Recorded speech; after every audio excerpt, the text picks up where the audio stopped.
Sin duda, solo en la relación se revela el proceso de lo que soy. La relación es un espejo que nos muestra cómo somos en realidad. Pero como a la mayoría no nos gusta lo que vemos, empezamos rápidamente a disciplinarnos para cambiar aquello que consideramos negativo. Es decir, descubro en la relación, en las acciones de la relación, algo de mí que no me gusta, que considero indigno, vergonzoso, y de inmediato lo intento modificar y convertirlo en una cualidad positiva, lo que significa que tengo una idea preconcebida de cómo debo ser. Y en cuanto tengo una idea de lo que debo ser, es imposible que comprenda lo que soy. En cuanto tenemos una imagen de cómo creemos que deberíamos o no deberíamos ser, un modelo conforme al cual queremos cambiar, es obvio que no tenemos la más mínima comprensión de lo que somos en la relación. Es muy importante entender esto, porque aquí es donde la mayoría nos confundimos. No quiero saber lo que soy realmente en un determinado momento de la relación. Solo me preocupa cambiarlo, ser mejor. No me importa comprenderme a mí mismo, comprender lo que es. Dado que mis problemas son consecuencias de la totalidad de quién soy, es decir, de mis acciones en la relación con las cosas, las ideas o los demás seres humanos, es esencial que me comprenda a mí mismo. Sin conocerme a mí mismo, no tengo una base real para pensar.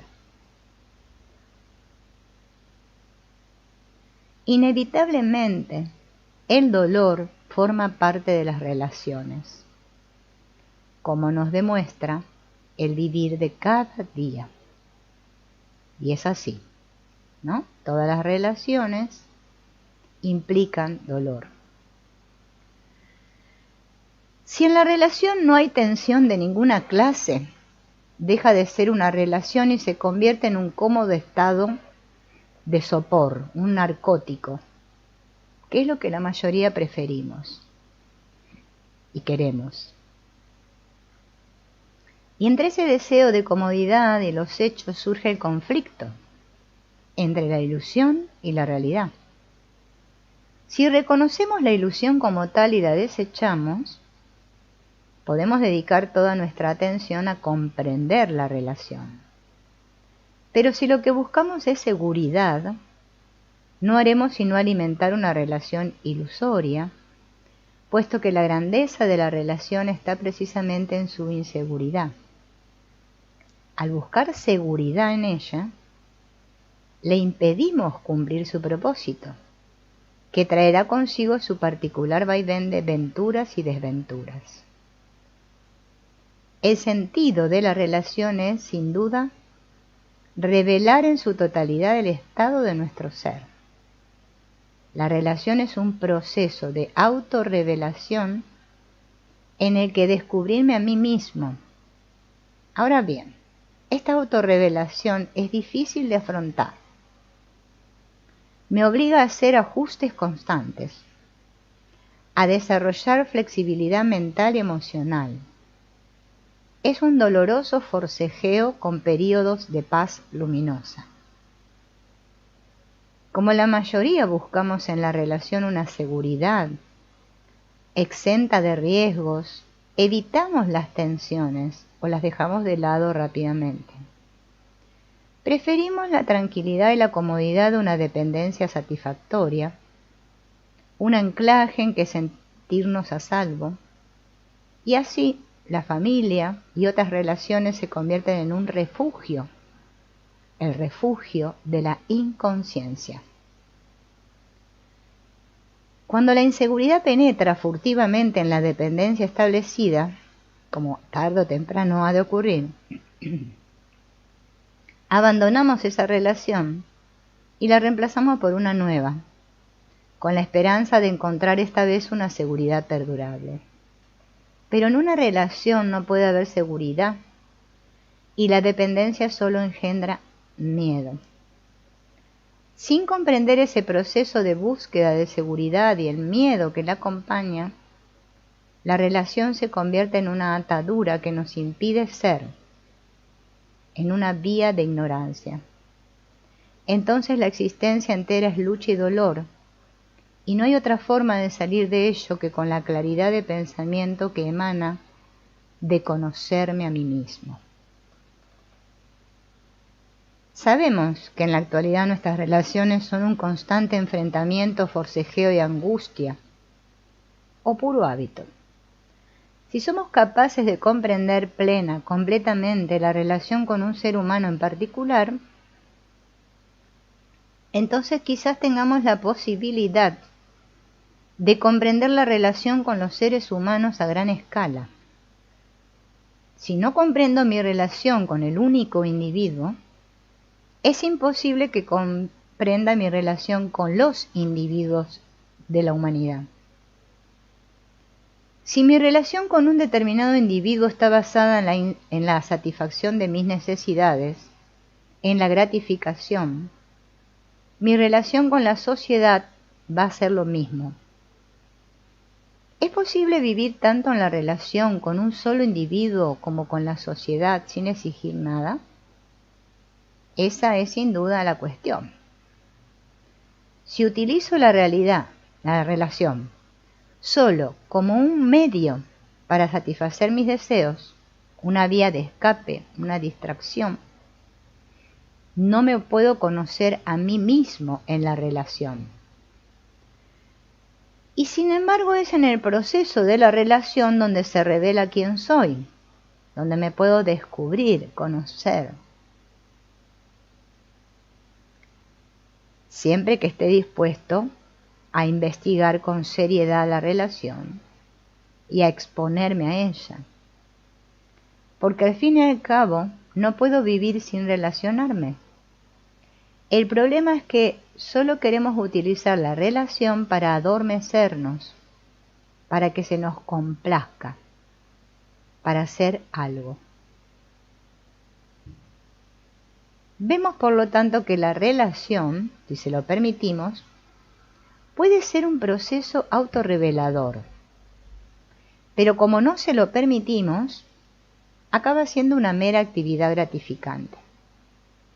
Mientras la mente utilice la relación solo para tener la seguridad que busca, es inevitable que la relación sea fuente de confusión y antagonismo. ¿Es posible vivir en relación sin idea alguna de exigencia, deseo y gratificación?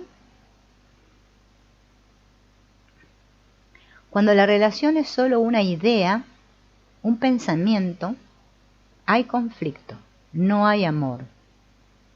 No puedo pensar en el amor. Puedo pensar en la persona a la que amo, pero ese pensamiento no es amor. Sin embargo, poco a poco el pensamiento va ocupando el lugar del amor. ¿Y puede la relación construirse sobre una idea? Si esa es su base, ¿no será una relación limitadora, opresiva, en la que por fuerza habrá discordia, riñas y amargura? El amor no es gratificación. Y solo puede haber relación verdadera cuando hay amor. Y el amor no es la búsqueda de satisfacción. El amor únicamente existe cuando me olvido de mí mismo, cuando hay total comunión, no entre yo y el otro, sino comunión con lo supremo, lo cual solo sucede cuando uno se olvida del yo. La mayoría de las relaciones que mantenemos se basan en la dependencia, económica o psicológica. Y esa dependencia nos crea miedo, engendra en nosotros posesividad. lo cual es motivo de fricciones, sospechas y frustración. La dependencia económica quizás se pueda resolver con leyes. Cuando hablo de la dependencia en la relación me refiero a depender psicológicamente de otro ser humano para querer satisfacer mi deseo de felicidad, mi ansia de ser alguien. En esa relación posesiva me siento reavivado, inspirado y dinámico. Siento que la pequeña llama de vida que hay en mí crece en intensidad gracias al otro. Y como no quiero quedarme sin esa fuente de vitalidad que me completa, tengo miedo de perder a esa persona, lo cual se traduce en una posesividad angustiosa, que da lugar a problemas de toda clase. Por eso en una relación de dependencia psicológica siempre hay miedo y suspicacia, conscientes o inconscientes, a menudo ocultos bajo palabras dulces. Sin embargo, aunque dependo del otro, sigue existiendo en mí el deseo de ser una persona íntegra y psicológicamente independiente, completa en mí misma. La compleja cuestión que he de afrontar entonces en la relación es cómo amar sin depender, sin fricción ni conflicto. Cómo vencer el deseo de aislarme, de cerrar los ojos a la causa del conflicto. Si mi felicidad depende de la acción de otro, de la sociedad o de mi entorno, por fuerza los considero imprescindibles, así que me apego a ellos y me opongo violentamente a que cambien en ningún sentido, porque mi seguridad y bienestar dependen de ellos. Aunque intelectualmente sea capaz de comprender que la vida es un continuo proceso de flujo, de cambio constante, en el nivel emocional o sentimental quiero que los valores de los que depende mi bienestar psicológico sean inamovibles. Como consecuencia vivo en una constante batalla entre el cambio y el deseo de permanencia. Pero ¿es posible poner fin a este conflicto? La vida no es posible sin relación. Pero al basar las relaciones en un amor interesado y posesivo, las hemos convertido en una actividad angustiosa y aborrecible. ¿Puedo amar y sin embargo no tener necesidad de poseer lo que amo? La verdadera respuesta a esta pregunta no vamos a encontrarla escapando de los hechos ni apelando a nuestros ideales y creencias sobre el amor, sino comprendiendo las causas de la dependencia y la posibilidad. Si soy capaz de comprender a fondo el problema de mi relación con otra persona, entonces quizás pueda comprender y resolver los problemas de mi relación con el mundo, porque el mundo es una extensión de quien yo soy. El sistema al que llamamos sociedad lo han creado las generaciones pasadas y nosotros lo aceptamos porque nos ayuda a mantener viva nuestra codicia, el afán de poseer, una concepción ilusoria de la vida. Y en esa ilusión en la que vivimos no puede haber paz, menos unidad. La simple unión económica entre países, establecida a base de coacción y de leyes, nunca pondrá fin a las guerras. Mientras no comprendamos nuestras relaciones individuales, no puede haber paz mundial. Y dado que esas relaciones se basan en un amor posesivo, tengo que darme cuenta en mí mismo de cómo surge, de cuáles son sus causas y cuáles son sus efectos.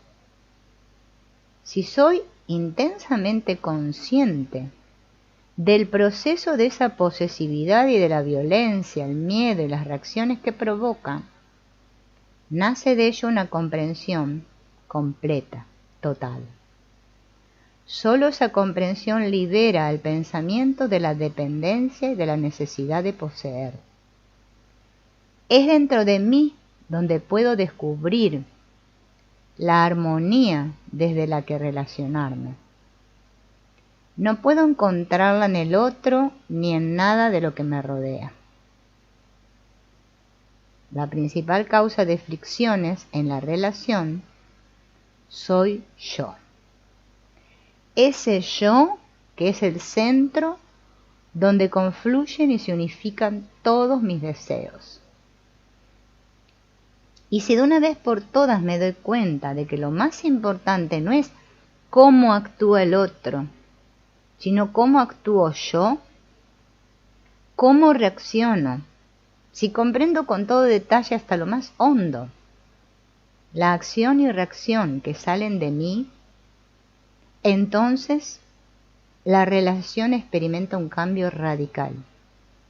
En la relación con el otro surgen problemas, no solo en el plano físico, sino también en todos los niveles de pensamiento y de sentimiento. Únicamente puedo estar en armonía con el otro si estoy en armonía conmigo mismo.